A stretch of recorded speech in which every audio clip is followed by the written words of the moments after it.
Hey y'all, I'm Elisa, the Scrappy Wife behind ScrappyWife.com, and today I have a traveler's notebook process video for you. I've kind of been neglecting my traveler's notebook, so I'm going to do a little bit of catch up. But what I love about a traveler's notebook is it doesn't necessarily have to be chronological. For me, it's just recording little stories and little moments here and there.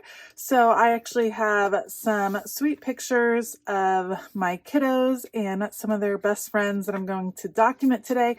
And I'm going to use some things from my stash. I have my Felicity Jane scraps all organized right here. So I'm going to start with these. I have a lot of ephemera pieces and choices over here, and then a few stamp sets pulled out. So I will put you all on fast forward. As always, I will list everything that I use down below with links if I can find it. And yeah, let's go. When I first started using Felicity Jane papers, when I would get them, I would cut them into a traveler's notebook size so that they would be easier to use for me, because that is the only size that I was scrapping in or documenting in. Now I kind of change it up. Sometimes I use them for card making or different projects with my Bible journaling, and so I don't always cut them down, but I still have this big stack left over. And I've pulled out a couple of neutral papers. The one on the left has kind of a wood grain look, and then a fun geometric pattern on the right, but still pretty neutral. I'm going to bring in a little bit of color through matting these photos. I did print my photos in color. There's a lot of color going on in the photos. I don't mind that. I like seeing the original color of the photos most of the time. Sometimes I change it to black and white, but in this case, I just wanted to see the original environments and colors that these photos were taken in. And I am actually going to bring kind of a fall feel with the colors I'm choosing. And it's not necessarily colors from a fall kit. So I have this light pink. I ended up with that darker pink there at the bottom. And then I find kind of a burnt orange color. And I'm going to use those three colors to set kind of an ombre feel on the right side of my spread. There is something about matting the photos that I will always really like. And I think it goes back to like my original scrapbooking days when that was all I was doing for a page. I would just find pretty paper, mat some pictures, and put the pictures down on the paper. And that's a great way to just start scrapbooking. If you like beautiful paper, just mat the photos and put them down. But that's something from those days that has kind of stuck with me. So I think it's funny that it's one of my preferences still when I'm documenting. I've pulled out my paper trimmer because with this wood grain paper, I just wanted to trim it down a little bit so it didn't go off the edge of the paper.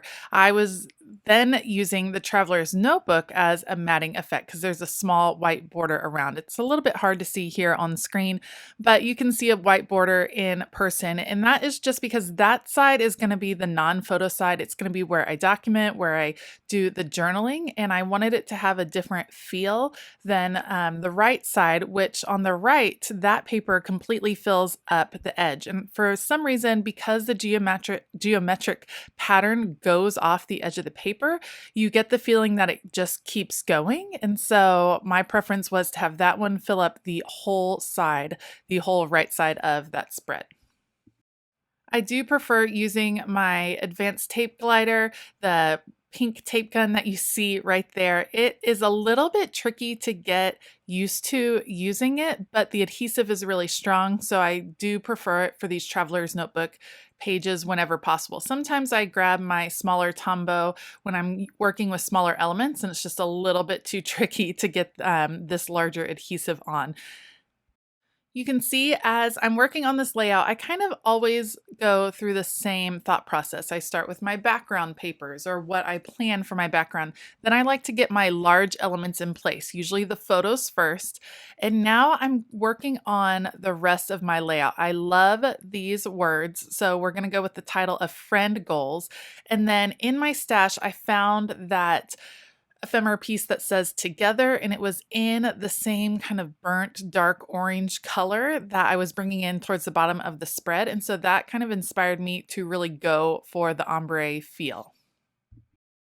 I cut down a little banner for the left side so that my title has a place to sit. It also brings those fall colors over to the left. So I'll put the banner down first and then mix and match these two pieces. It's fun because they are from different kits, different Felicity Jane kits, but I like the different fonts and I like getting that phrase together, friend goals, because my kiddos and our bubble family with their kids, those are definitely friend goals because those kids are so sweet. They fight for sure. They fight kind of like cousins or siblings, but they are sweet and they really do love each other a lot. So now I'm just looking through my stash of Felicity Jane elements and seeing what I have that would be in these color tones. So I found a little bow that's in the pink. I found a heart that's in the coral color, an acorn, a couple different acorns. And then I really liked this Felicity Jane girl where her pants were the coral color that matched over from the right side of the spread. And you can see I just am pairing up those die cut elements with the photo matting that coordinates with that same color, kind of driving home that ombre feel. And once I put the together down, I end up moving my acorn. I couldn't decide where I wanted it. I thought I wanted it up near where together was going to be, but I ended up moving it towards the bottom here just to kind of anchor the page, which I like. I like how it came out. I don't want to adhere things to the left side quite yet because I know that there's going to be some journaling. So I pick a couple of different Felicity Jane cards, take one to my typewriter to add the journaling. This one has all of the fall colors in these florals, and it will be a great way to kind of set off the journaling card. So the journaling card is on just grid paper because the backs of all the Felicity Jane cards are a neutral grid, which I think is awesome.